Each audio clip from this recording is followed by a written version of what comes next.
Démarrons par la base. Qu'est-ce que c'est le netlinking?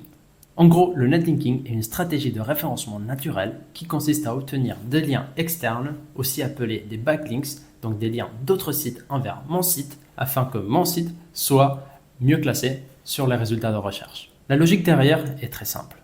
En effet, Google considère les backlinks comme des votes de confiance.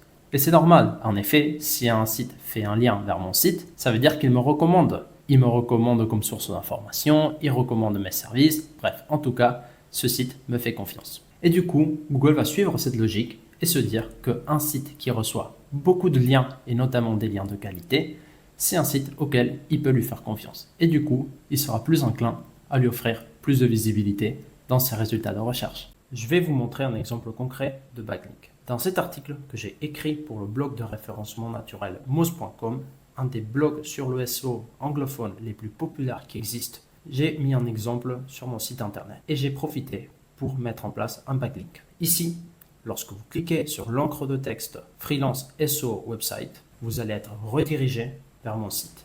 Ça, c'est un backlink. Attention, tous les backlinks ne se valent pas. Un lien provenant d'un site que Google connaît bien et auquel il a beaucoup de confiance vaut beaucoup plus qu'un backlink depuis un site inconnu.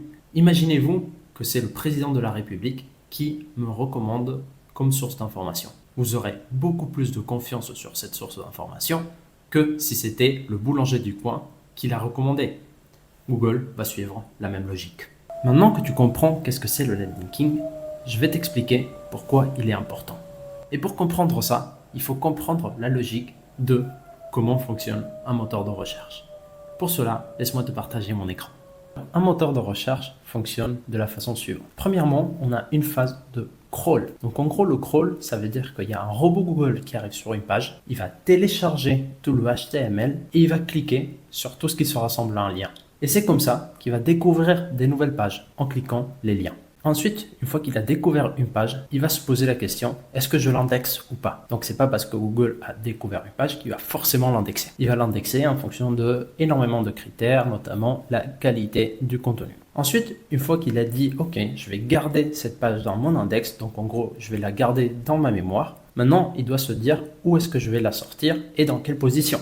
Donc en gros, en fonction d'une énormité de critères, notamment quelle est la pertinence entre la recherche utilisateur et mon contenu, Google va classer les résultats de recherche. Et notamment, on peut classer tous les facteurs qui influencent dans ce classement dans ce qu'on appelle les 3 grands piliers du référencement naturel. On aura comme base de la pyramide le SEO technique, donc en gros ça veut dire tout ce qui nous permet de faire en sorte que Google puisse bien déjà crawler le contenu et l'indexer. Forcément, si Google ne peut pas crawler et indexer le contenu, il ne pourra jamais le ranker. Mais aussi, s'assurer que Google comprenne bien la structure de notre page, qu'il puisse bien lire le contenu. Donc, plein de facteurs techniques qui jouent là-dessus. Une fois que Google a bien compris crawler et indexer notre page, maintenant, il faut voir quelle est la qualité du contenu. Donc, à quel point est-ce que, par exemple, mon contenu répond à l'intention de recherche? Est-ce que mon contenu a des images? Est-ce que mon contenu traite plus en profondeur un sujet que mon concurrent? Bref, en fonction de tous ces critères qui arrivent on page, donc sur la page, Google va dire est-ce que je le classe plus haut ou pas. Maintenant, imaginez-vous que nous, on a fait un super article sur comment planter des tomates et mon concurrent aussi a fait un super article sur comment planter des tomates.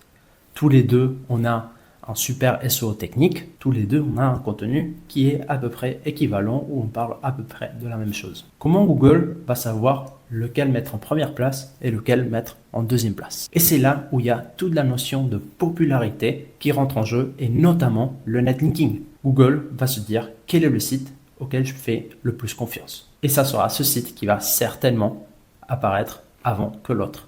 Je vulgarise un petit peu, mais globalement, c'est comme ça. Nous pouvons résumer l'importance du netlinking pour le SEO sur les 2 points suivants. Le premier, c'est que les liens aident à la découverte des pages via le processus de crawl. Donc en gros, Google va venir sur la page qui vous fait un backlink, il va télécharger le code HTML et il va cliquer sur le backlink et ainsi découvrir votre page. Et ensuite, une fois que Google aura vu le backlink, il va lui transmettre ce qu'on appelle du PageRank, terme qu'on va définir par la suite, mais qu'en gros, on peut dire que c'est de la popularité, de l'autorité, de la confiance. Et du coup, c'est ça ce qui va permettre d'améliorer le classement d'un site. Donc en résumé, les liens aident à la découverte des pages et les liens aident à améliorer le classement d'un site via la transmission de PageRank.